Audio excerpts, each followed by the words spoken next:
when we evaluate our life by consent, we're just revealing whether we're choosing our future or agreeing to some type of default.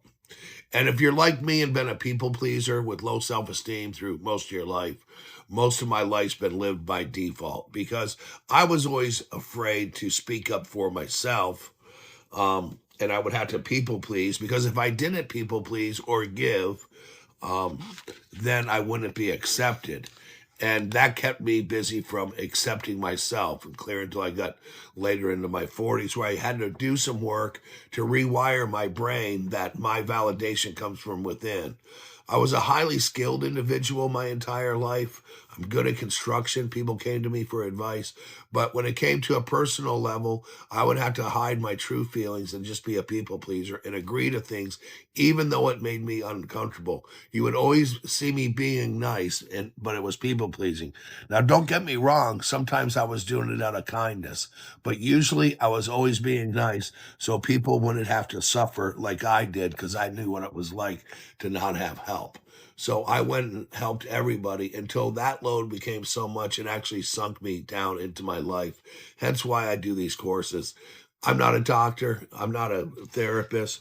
I just started to question my life through journaling and being honest, opening up and staying honest.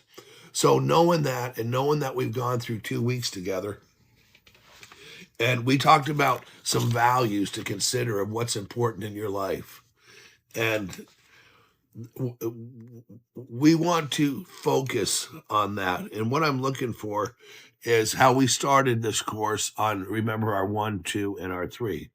So on our first week, we had talked about living on autopilot. That's just living possibly by default, which is just by chance, which is accidental, versus waking up instead of letting life happen to us, live life to experience life.